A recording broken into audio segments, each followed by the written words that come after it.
You grab your textbook, highlighters, coffee. You promise yourself this time you'll conquer the material. You spend hours, eyes glued to pages, copying definitions, underlining sentences, memorizing formulas. By the end, your notebook is full. Your mind is not. Here's the painful truth. Most of what you call studying is just rearranging deck chairs on the Titanic. Effort without direction. You mistake movement for progress. Why? Because you were trained to chase the illusion of learning. The perfect notes, the decorated summaries, the checklist of chapters covered, as if knowledge seeps in by osmosis. Let me give you a picture. Imagine trying to fill a bucket with water, but the bucket has holes. You pour faster, work harder, splash more, but the water keeps leaking out.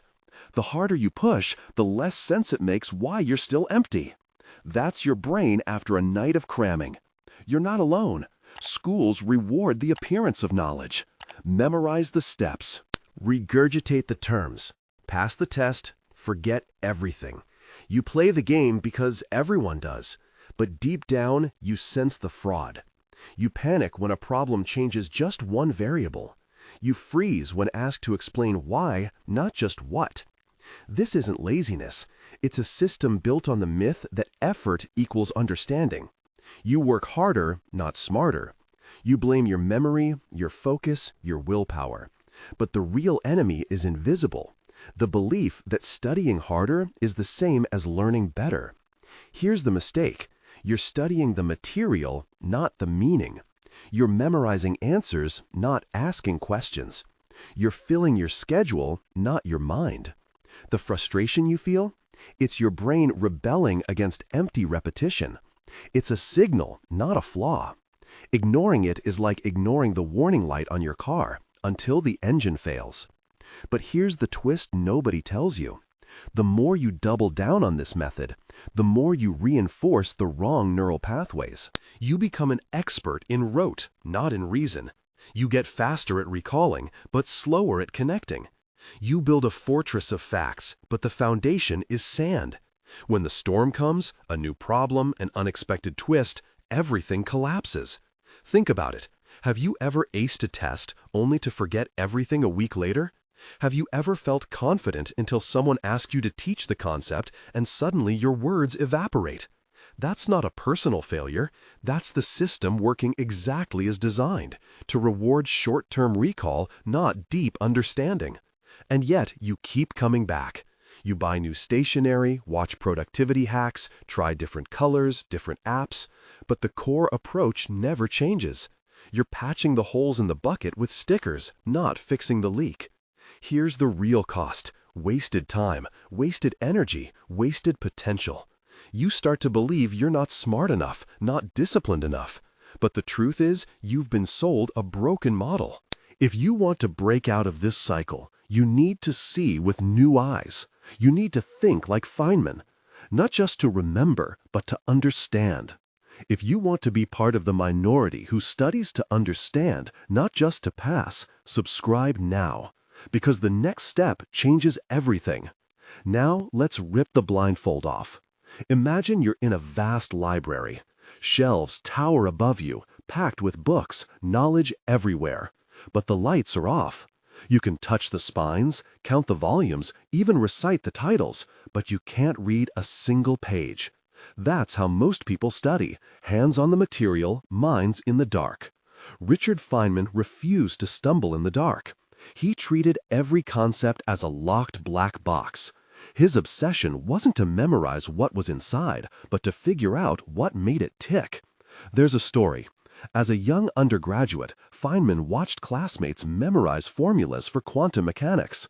They paraded around, reciting equations, confident they knew physics. Feynman saw right through them.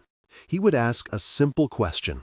But what does it mean? Why does it work that way? Most couldn't answer. They had the words, but not the music. Feynman, on the other hand, would take a single equation and break it apart until he could explain it to a 12-year-old or his own mother. He wanted the gears, not the labels. He wanted to see the machinery, not just the paint. Here's the analogy. Think of knowledge as a car engine. Most people memorize the owner's manual. Feynman wanted the tools, the parts, the grease under his fingernails. He wanted to build, not just describe. He wanted to know what happens if you swap a part, or why the engine sputters when you turn the key. He wanted to feel the logic, not just recite it. And this wasn't arrogance, it was humility. Feynman admitted over and over what he didn't know. That's why he learned faster, deeper, better. He called this the pleasure of finding things out. He chased the moment when confusion snapped into clarity, when the fog lifted and the mechanism revealed itself. But here's the error everyone else makes. They fear not knowing. So they hide behind jargon, they decorate their notes, they worship the textbook. Feynman did the opposite. He burned away the decoration. If he couldn't explain it simply, he knew he didn't understand it yet. He didn't care about looking smart. He cared about being honest with himself. Feynman's approach was a rebellion against the superficial. He didn't just study for exams. He studied for the thrill of seeing the world clearly. For him, understanding was a physical sensation, like a puzzle piece snapping into place.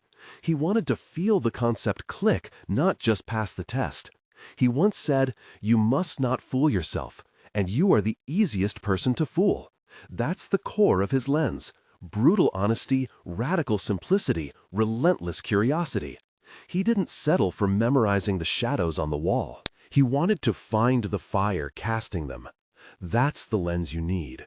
Not the lens of the diligent note-taker, but the lens of the relentless explainer. The one who asks again and again, "Do I really get this, or am I just mouthing words?" Because the moment you see through the illusion, you realize studying hard is not the same as understanding deeply. And Feynman never confused the two. Here's the truth. Your brain is not a storage unit. It's a living network, a city of billions of neurons, each one firing, connecting, pruning, adapting. Traditional study methods, rereading, highlighting, memorizing, treat your mind like a warehouse. You stack information in boxes and hope the structure holds. But biology doesn't work that way. Picture this. You're pouring water onto a slab of granite. That's rote memorization. The surface gets wet, but nothing penetrates. Now, imagine pouring water onto a dry sponge. Deep understanding transforms your brain into that sponge. Information isn't just stored, it's absorbed, integrated, and woven into the fabric of what you already know. Here's the biological breakdown. Your brain is built for patterns and meaning, not for raw data. When you cram, you overload your short-term memory, a fragile, leaky bucket. The hippocampus, your brain's librarian, can't file away facts it doesn't understand. It needs context, links, and reasons. If you can't explain why something works, your brain will dump it at the first sign of stress. Feynman called this cargo cult learning. You copy the rituals, summarize, repeat, underline, hoping knowledge will magically land. But you're just building runways with no planes. The real process happens when you take the messy, complex idea and break it down until it's so simple you could teach it to a child. That act forges neural pathways. It's physical, measurable change. Let's get visual. Think of your brain as a tangled forest. Traditional studying is like walking the same narrow path over and over. You wear down the grass, but you never explore. Deep understanding is hacking new trails, connecting clearings, building bridges. Each connection is a new route for ideas to travel. That's why understanding multiplies your options, while memorization just repeats the same dead end. Here's the mistake everyone makes, thinking repetition equals retention. In reality, your brain is a skeptic. It only keeps what makes sense. Anything else is treated as noise, discarded. That's why you forget the next day or freeze during a test. But here's the deeper epiphany. Your frustration with studying is not a character flaw. It's biology rejecting empty rituals. The system is broken, not you. And here's the twist. Every time you force yourself to memorize without understanding, you're training your brain to distrust learning. You build a mental association. Study equals pain, confusion, wasted effort. Over time, motivation collapses. The cycle repeats. But there's a way out. If you shift from memorizing to making sense, your brain rewards you. Dopamine, the chemical of satisfaction, spikes when you solve a puzzle, not when you repeat an answer. That's why breakthroughs feel exhilarating. Your biology is wired for insight, not for rote. Ready for the real upgrade? The next principle will change the way you approach every subject forever. Here's the core mistake. You think naming something means you understand it. This is a trap. It's the difference between labeling a box and knowing what's inside. Schools train you to memorize definitions, spit out terms, and feel accomplished. But Feynman saw this as intellectual camouflage, words hiding ignorance. Picture this. You're in a dark room, feeling around. You find a switch and say, "That's a light switch." But unless you know how the wires work, what electricity is, why the bulb glows, you're still in the dark, just with vocabulary. Feynman called it knowing the name of something versus knowing something. Your brain is a network of connections.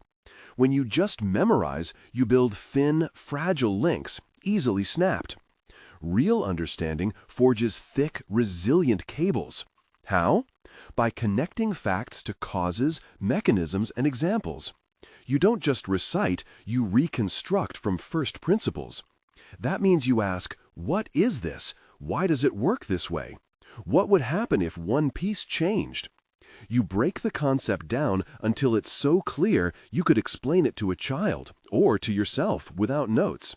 But here's the error everyone makes. You read, highlight, repeat, mistaking activity for mastery. You feel productive, but your neurons barely fire. No strong memory trace. No web of insight. This is why, under pressure, everything collapses. Feynman never let this happen. He refused to move on until he could build the idea from scratch, using only what he truly grasped. He started with the simplest question. If this disappeared from the universe, could I rebuild it from scratch? That's the Feynman test. Strip away jargon. Explain it to a child. If you can't, you don't know it, no matter how many hours you've studied. This is not a trick. It's a brutal audit of your own mind. Most people avoid it because it's uncomfortable. It exposes gaps you'd rather ignore. But Feynman ran toward those gaps. He knew that's where real learning happens. Let's make this visual. Imagine your knowledge as a bridge. Memorization builds a bridge of paper, looks complete but collapses under weight. Understanding builds with steel. You can drive across, test it, even shake it. It holds. That's the difference. The world rewards the steel bridge, not the paper one. Want an epiphany? Next time you study, ask, do I truly understand why this is true? Could I teach it or just name drop? That's the line between shallow recall and deep comprehension. Don't settle for the illusion of knowing. Demand proof from yourself. This principle is ruthless. It exposes gaps you've ignored. It's uncomfortable, but it's the only way to real learning. Feynman didn't care about looking smart. He cared about being clear, in his own mind first. He knew that if you can't explain it simply, you don't understand it deeply enough.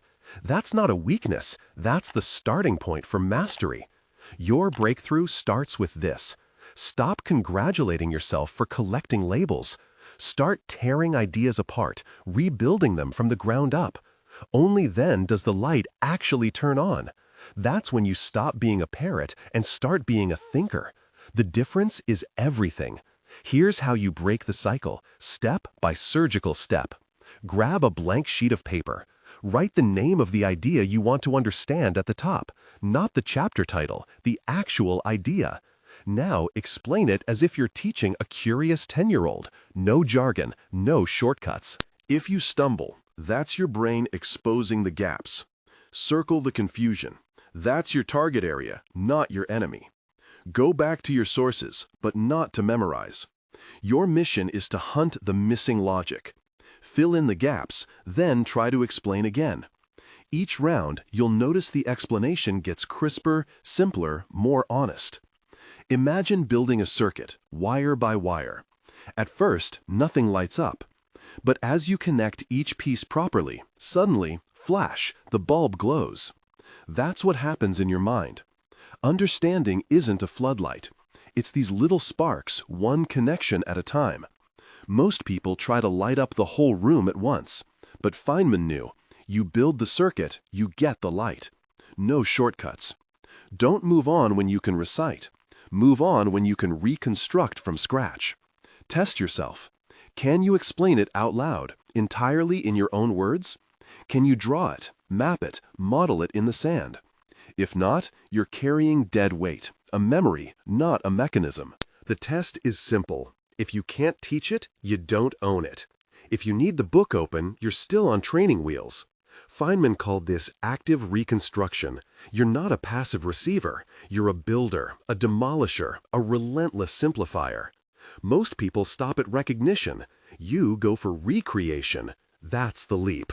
That's why Feynman could spot a fake answer from a kilometer away, because he trained his mind to never settle for surface. He would ask, can you explain it to a child? Can you explain it to yourself? If the answer was no, the work wasn't done. But here's the trap. You'll feel resistance. It's uncomfortable. It's slower than copying notes. You'll want to skip ahead, to feel productive. But that discomfort is the signal that you're doing real cognitive work. Don't run from it. That's where the rewiring happens. That's the gym for your neurons. You're not just moving information around. You're changing the architecture of your brain, building a structure that can withstand confusion, pressure, and time. Every time you force yourself to rebuild an idea, you're making it yours. You're not just passing the test, you're passing the ultimate test, reality.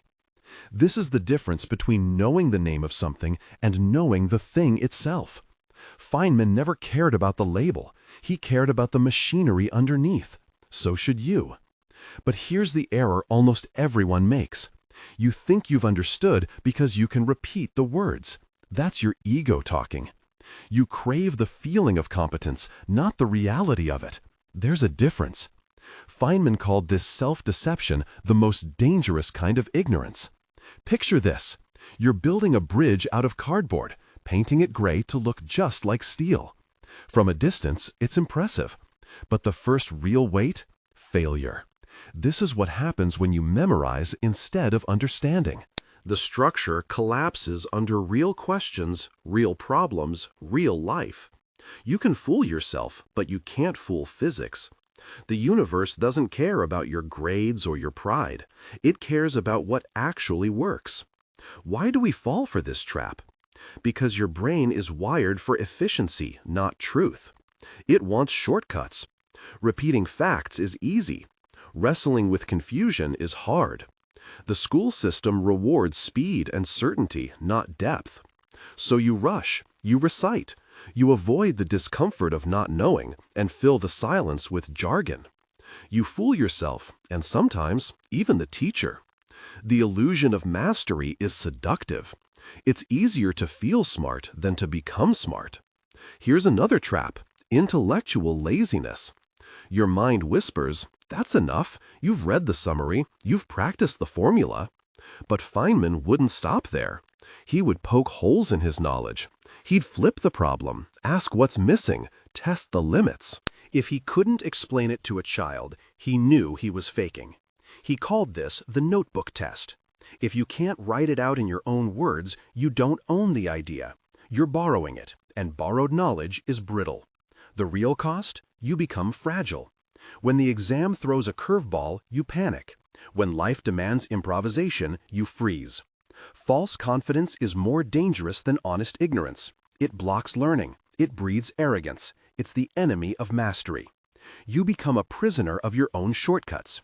You're building a mental house of cards, and every gust of reality threatens to bring it down. There's also the social trap. You want to look competent in front of others. You want to impress, not confess. But Feynman didn't care about looking smart. He cared about being smart. He'd rather look foolish for 5 minutes than be ignorant for a lifetime. That's why he asked the questions no one else dared to ask. That's why he found the gaps everyone else ignored. The moment you admit, "I don't really get it," you're free. That's when growth starts. But most people never get there. Their pride won't allow it. They'd rather protect the cardboard bridge than rebuild it from steel. They'd rather polish the surface than strengthen the foundation. But the world rewards those who dig deeper. You want to be different? Start by attacking your own understanding. Hunt for weak spots. Welcome confusion. The mind that questions itself is the mind that learns. That's the Feynman shift. It's not about being right, it's about getting it right. Every time you expose a flaw in your own thinking, you're one step closer to real understanding. That's how you build knowledge that lasts. That's how you become anti-fragile. If you think this only applies to studying physics or passing exams, you've missed the point entirely. Feynman's approach is a blueprint for understanding anything: science, art, relationships, even yourself. The same mental gears turn no matter the subject. Picture a mechanic rebuilding an engine. He doesn't just swap parts blindly. He disassembles everything, cleans each piece, and understands how they fit together. Only then does he reassemble, confident the machine will run. Your mind works the same way. If you memorize without grasping, you're just slapping parts together, hoping it works. But when you break ideas down, test their fit, rebuild from scratch, you create an engine of understanding that powers everything you do. Here's the epiphany. Deep learning is not a niche skill, it's a life multiplier. Every time you truly understand something, you gain a template. That template helps you tackle the next problem, the next job, the next conversation. You stop fearing complexity because you know how to deconstruct it. You stop feeling stuck because you've built the habit of asking better questions. Let's make this even clearer. Imagine you're learning to cook. If you only memorize recipes, you're lost the moment an ingredient is missing. But if you understand the chemistry of flavors, the purpose of each step, you can improvise, you can create. The same is true for learning a language, managing a team, or navigating a crisis. Surface knowledge is brittle. Deep understanding is flexible. Feynman didn't just use this method in science, he applied it to everything. When he learned to play the bongos, he didn't just copy rhythms, he broke down the patterns, understood the logic, and rebuilt them in his own way. When he investigated the Challenger disaster, he didn't accept official explanations. He dug into the physics, the engineering, the human factors until the truth was undeniable. This mindset is portable. It travels with you from one domain to the next. This is why surface learning fails you everywhere. You fake confidence, but scratch the surface, there's nothing holding it up. The Feynman way is structural. It's the difference between a house of cards and a steel framework. And this is bigger than you think. The world doesn't reward knowing names, it rewards solving problems.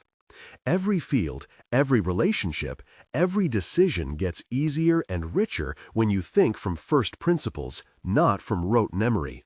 The truth is, most people never make this leap. They keep patching their mental engines, frustrated when things break down.